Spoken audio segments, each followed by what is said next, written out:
તો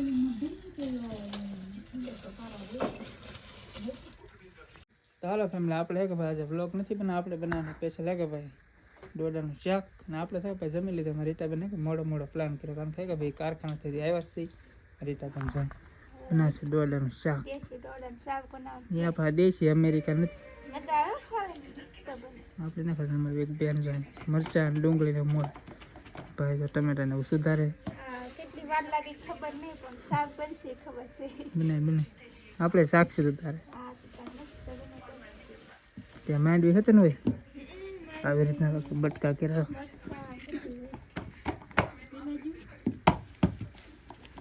ડુંગળી પ્રોપર રીતે આપણે શૂટ કરીશું ને વિડીયોમાં ઠેઠ સુધી રહેજો. આપણે વસ્તુ છે કે બધી મળી નાખી દોડાનો બધું આવી રીતના કટિંગ કરી નાખી. ગ્રેવીમાં તો જો આપણે શું છે આ શું છે માંડવીના દાણા, આ છે માંડવીના દાણા, આ ટમાટાની ગ્રેવી, આ લસણની ગ્રેવી, ડુંગળીની ગ્રેવી, આ મરચાં, જીરું ને રાઈ, આ ગરમ મસાલા ને હળદર, આપણે કોથમરી. રીટાબેન બનાવે પહેલી વાર હે કોઈ બનાવી એકવાર પણ આપણે વિડીયો નહોતો શૂટ કર્યો આખો. એ તો ખાલી આમ શીખવા ને કેવું બને એમ શાખવા બનાવ્યું થોડું. આખલે પ્રોપર બનાવવાનું છે. તેલ ને નાખી ગેસ તો નહીં ચાલુ કર્યું એવું તો આપણે તેલ આવજો પેલા રાઈ ફોડ નાખશું.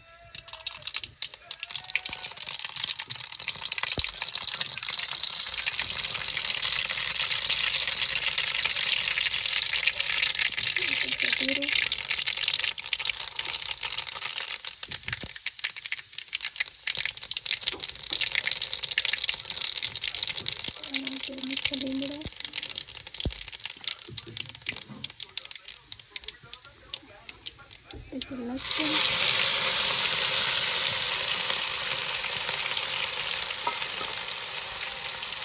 મરચાં લીલા,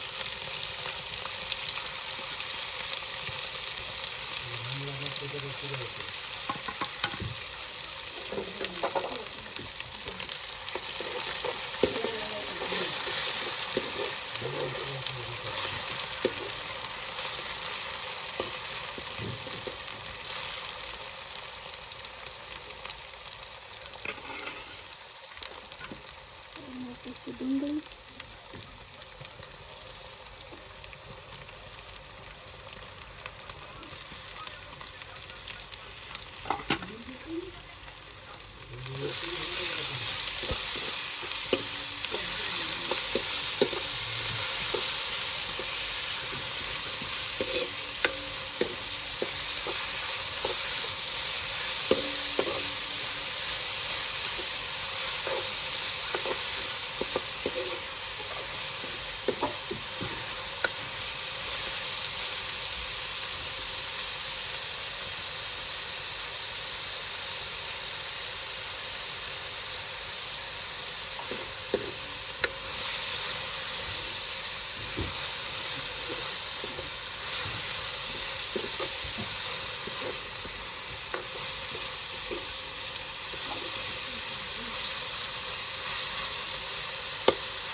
આપણે તો ડુંગળી થોડીક ચડવા દીધી નાખી નમક, કેમ કે આ પાછું ઓગળે નથી હશે એટલે.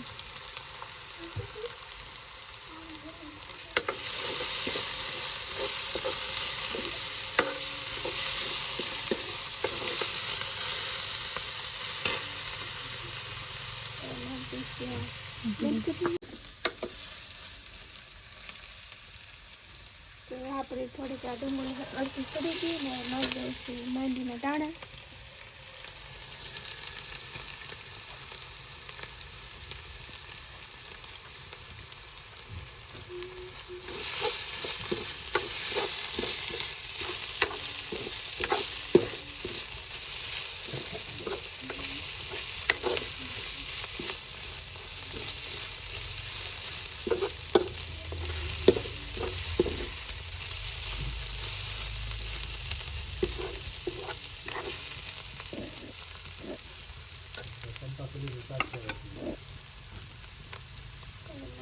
ટમેટાની ગ્રેવી આ સેલેડ કેમ કે આ બધો મસાલો સડવા ન દે આમાં પાણી આવે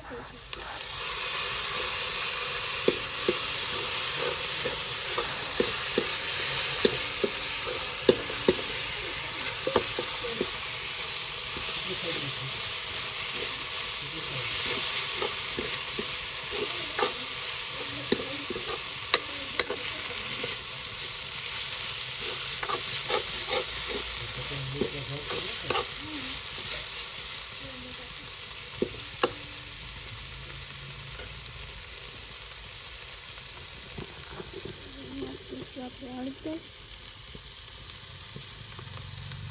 ત્યારે હળદર રાખવી પડે તો આ બીજો મસાલો હોય તો એ તળે થઈ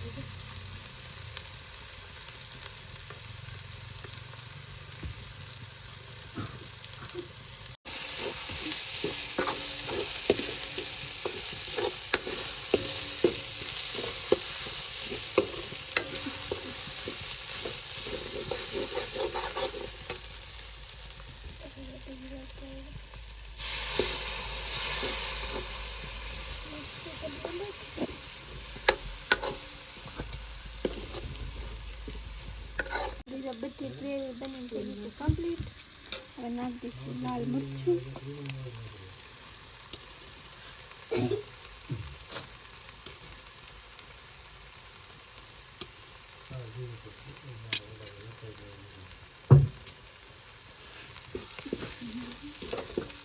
તો આપણે બધી ગ્રેવી બની હતી અને મરચું નાખી દીધું. હવે પાણી નાખી દઈશું આપણે.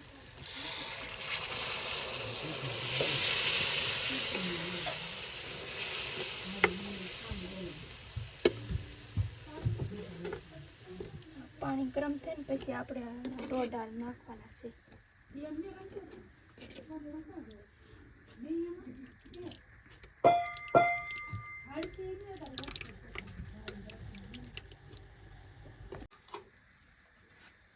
તો આપણે ગરમ કરી નાખ્યું. હવે આમાં ડોડા નાખી દઈશું.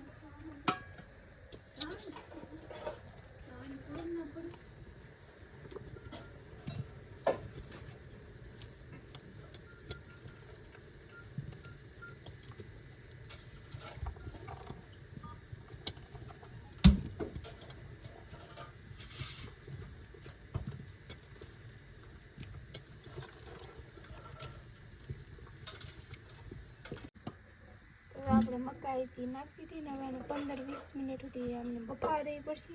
હવે આપણે ઢાંકીને નાખી તમારે 15-20 મિનિટ પછી આ કે આપણે રીતા બનાવી મકાઈનું શાક તળીથી મસ્ત કમ્પ્લીટ. કંઈક આવી રીતનું છે.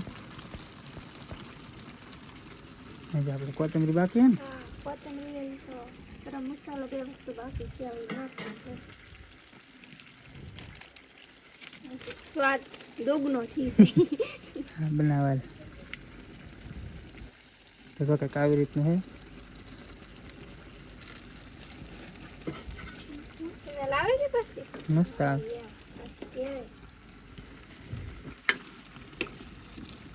થોડુંક રહે તો રાખીએ તો મજા આવે રહો ખાવાની.